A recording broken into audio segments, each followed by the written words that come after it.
Hello everyone. My name is Fiki Maula. I'm a fresh graduate from Pertamina University majoring in logistic engineering. First, I will thank you for the opportunity that you give to us. At this time, me and my friend Koulan Tsakiilaa will present our paper, and the title is Factor Influencing the Diffusion of Telehealth in Home Visit Medical Services. In this presentation, I will tell you about several important points that contained in our paper. And the first, I will tell you about the background of the problem, and then the purpose of our paper, and then the method we will use, the basic theory discussion, and the last one is expected output in this research. The following are the names of the authors involved in the making of this paper. There is Mr. Adji, Mr. Redi, Mr. Bobby, Mrs. Reny, Mrs. Anissa, Mr. Syafaruddin, and Mr. Ketut Budi Rianta. This research is a joint research for various universities. Let's go straight to the first discussion, the background of the problem.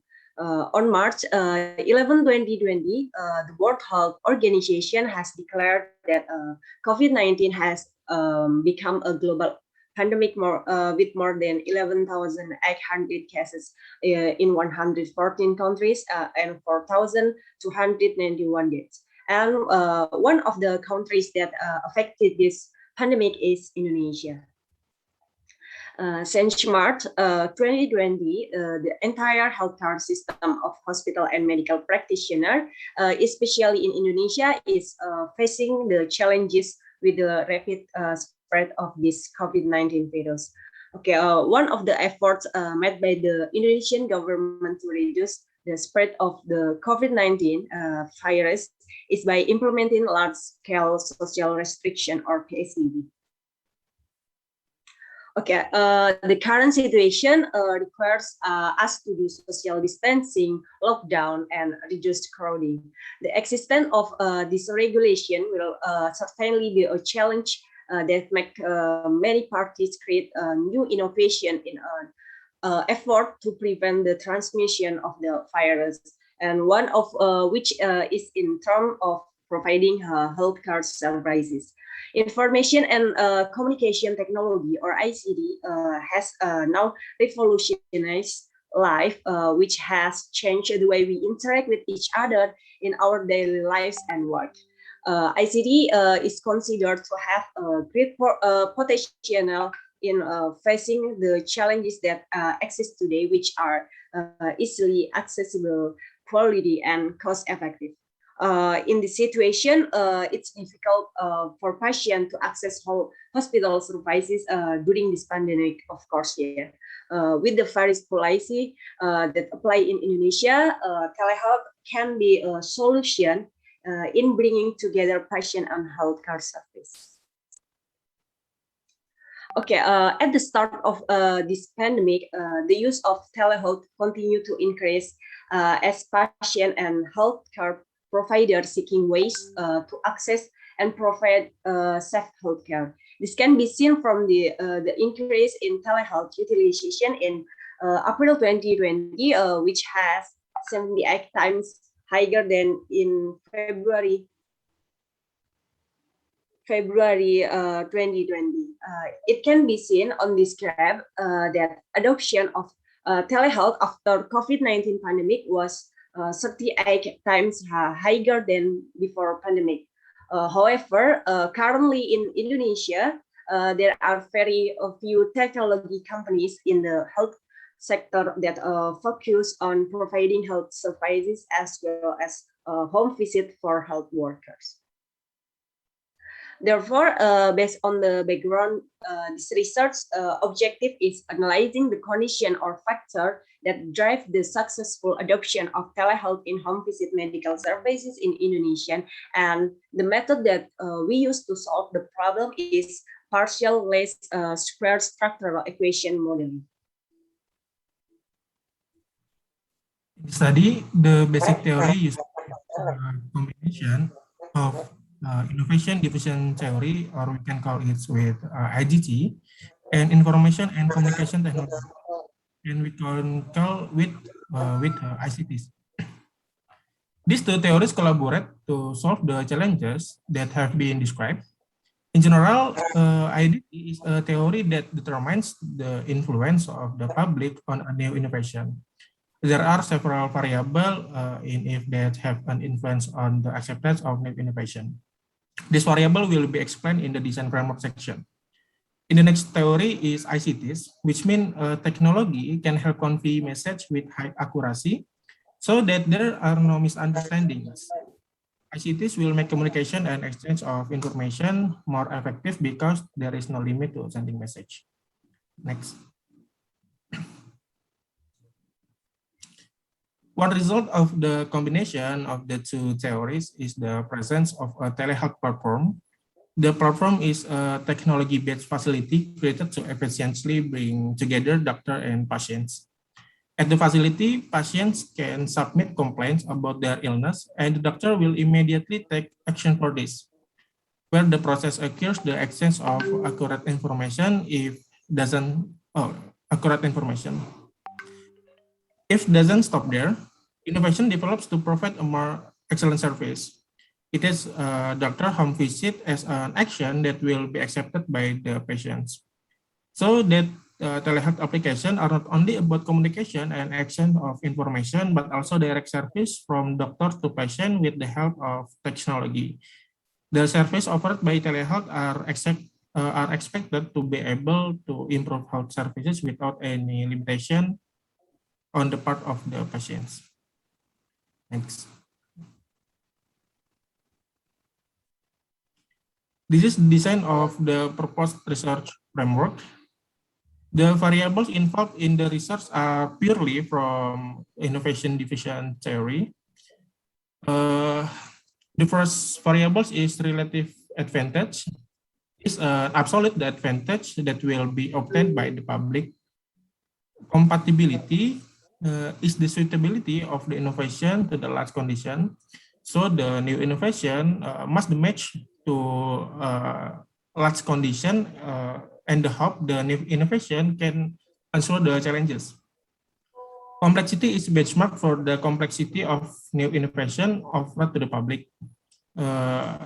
It means the new innovation must have a simple procedure so the public can use the innovation not to have big effort to learn or study to procedure the innovation. Triability is benchmark to see innovation can or has been tested well. And the last of variable observability is an observation of innovation to see trial and error and then will be evaluated. Factor analysis using the structural equation modeling method. Structural equation modeling can determine the relationship between two variables to influence or not. The relationship can be seen from the line that contacts the two variables. For variables that are not that are on the left side are referred to as exogenous variable. The variable on the right side is called the endogenous variable. Functionally, endogenous variable that will affect exogenous variable. The line connecting the two variables is translated into a hypothesis, which will be discussed in the hypothesis section. Structural equation modeling has the advantage of being able to use a small sample.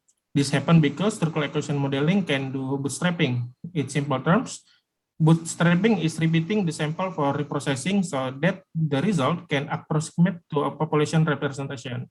In addition, structural equation modeling is also able to see how strong the construct are built to represent actual condition. Next.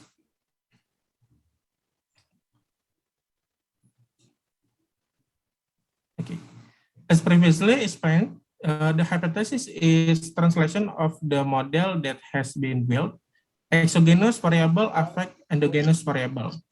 For example, here is a relative advantage has an effect on diffusion of innovation, and it applies to all exogenous to endogenous variable. This hypothesis is designed to have a positive effect on endogenous variable or diffusion of innovation variables. This hypothesis will be accepted or rejected according to result of processing data sourced from the distribution of questionnaires to respondents who are in the public. Okay, next. Telehealth innovation is expected to be able to answer the challenges that exist in health services. Technological development should also be able to accompany health services. The big goal of telehealth innovation is better healthcare with digital platform integration. The most influence impact is the patient with get quick action if this innovation can be used in everyday life. Next. The research has laid a sufficient foundation. Then the next step is distribution of questionnaires and data processing. This is to find out the hypothesis that has been built. If all hypotheses are accepted, then we recommended combining them with theory acceptance model to observe technology acceptance in society.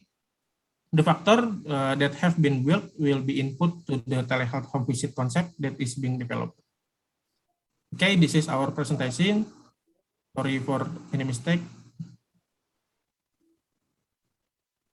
Wonderful. Thank you for a wonderful presentation. I'll open the floor up for any questions. Feel free to chat anything or unmute yourself and ask any questions.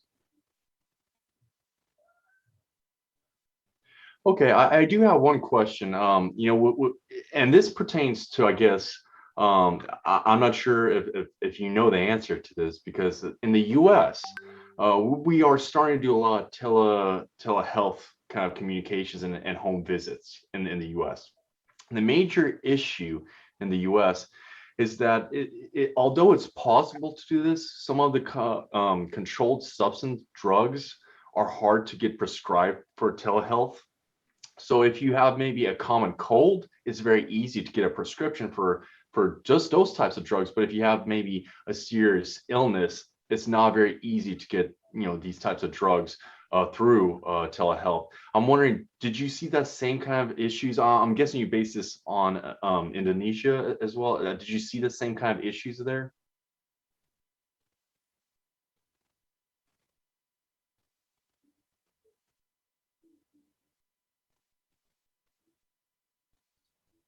Let me rephrase the question. In the US, it's very difficult to get a telehealth doctor to prescribe you medicine. That's very hard to get, other than very, very simple things. Did you see that same issue in your country with this study?